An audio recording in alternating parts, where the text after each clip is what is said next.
madashan qada sharafka ah ee lagu maamuusay maareeyaha cusub ee telefishinka qaranka Jamhuuriyadda Soomaaliland waxay ka qabsatay Hotel Golden ee caasimadda Hargeysa waxaana ka soo qayb galay madaxda waaxaha ee wasaaradda warfaafinta halwadeennada telefishinka qaranka qaybo kamida iyo siyaasiyiin Cabdilaahi Jaamac Ismaan Geeljire wasiirkii hore ee wasaaradda kalluumaysiga iyo Xuseen Aw Jaamac Jibriil Xagar tafatiraha guud ee telefishinka qaranka ayaa madasha ka jeediyay hadallo iskugu jira mahadnaq iyo dardaaran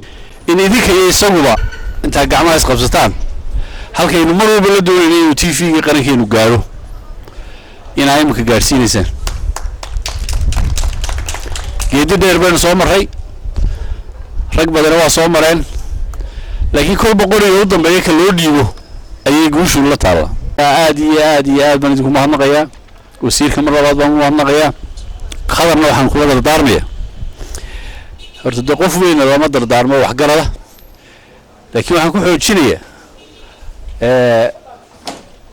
ragga kale halkan inaga maqan iyo haweenkaba ee wasaaradda warfaafinta ee nagu qaaliga ee mas'uuliyaddeeda saaran marka hore duco Ilaahay idinku garab galo marka badina ka dambaysa adaguna ka horeeya shaqaduna mar walba raggaagii baa ku hareera fadhiya waxaan filayaa inaad ka hawl yaraan doonto ay ku dhib yaraan doonto shaqadani ay sidii raggii cusbaa ee ragaani garanayo iman jiray ee shaqaanay garanay soo dhaxgali jiray matiin adigu shaqadaadii u baan ashalay nala joogto baad maanta nala joogtaa ilaahay waxaan ka baryaynaa inuu Ilaahay nagu wada guuleeyo xilkaas adigana waxaan ku balaqaadaynaa inaan kula shaqeyno Dr. Suleymaan Ciise Axmed Xagle Toosiye wasiirka caafimaadka Soomaaliland ayaa la dardaarmay maareeyaha cusub ee telefishinka qaranka Soomaaliland Khadar Maxamed Cakulle saaxiibkay Khadar Maxamed Cakulle una hambalyeeyo xilkan qaaliga ah ee madaxweynaha Jamhuuriyadda Soomaaliland Mudane Axmed Maxamed Silaayo oo igmaday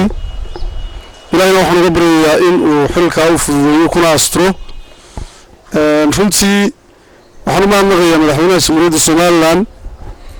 oo aad u dhiirigeliyay dhalinyarada xilal aad u badan oo muhiim ahna u dhiibay dhalinyarada Soomaaliland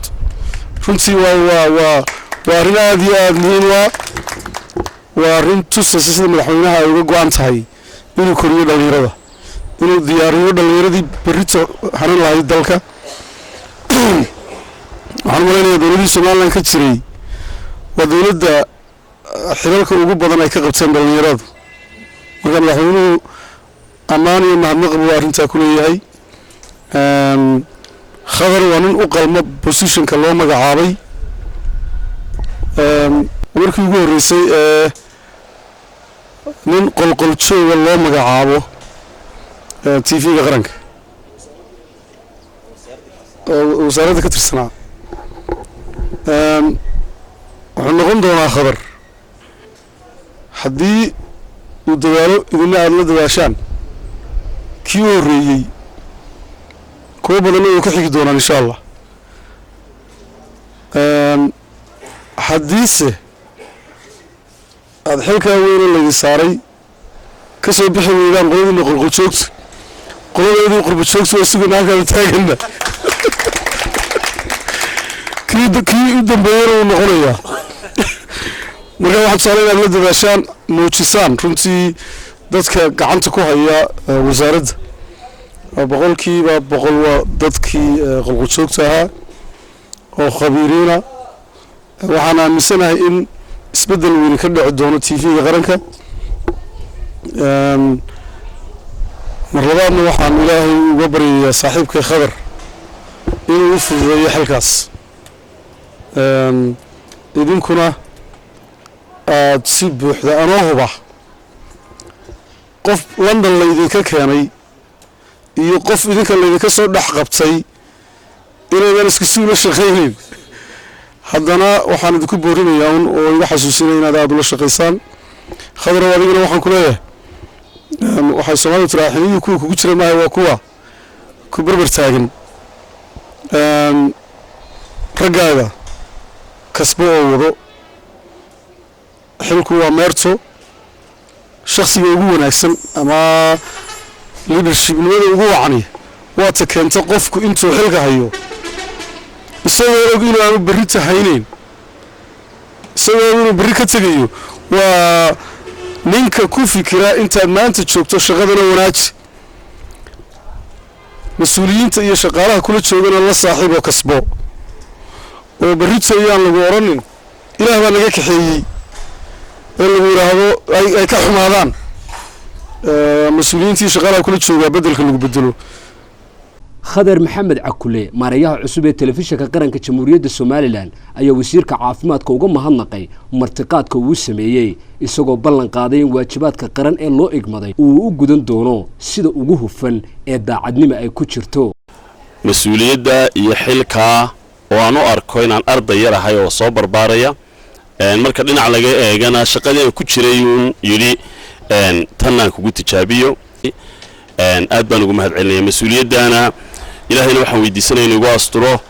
aniguna sidii shaqada kale mikrofoonka aanan waxba qarankayga ugala hadhi jirin uun baan rajeynaya tanna inaan ugala hadhin madaxweynaha kadib waxaan u mahadcelinayaa wasiirka wasaaradda caafimaadka dr saleebaan oo runtii isagoo safar ku jira igu yidhi waxaan jeclahay inaan noqdo qofka ugu horreeya oo mas-uulka ugu horreeya number iyo muu xadidin hadday 100 noqdaanna wuu filayay hadday 5 noqdaanna wuu filayay sidaas imika raggii halkan ay ku wada fadhiyaan nin muxuu ahaayey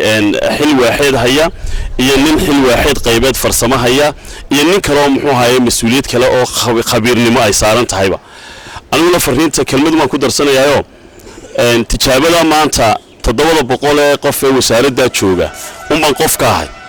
ilaahay kama dhigay hadday fashil yimaado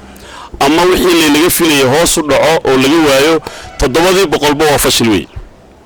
haddii aynu duulno sida laynaga filayay ilaahay inoo rumeeyay innagana qalbigeena ku jirta ay meesha wax bedel sameeyno horumar qarankeena u gaarsiino TV qaranka 700 waxay noqon doonaan wada wasiiro iyo mas'uuliyiin kala wada dalaca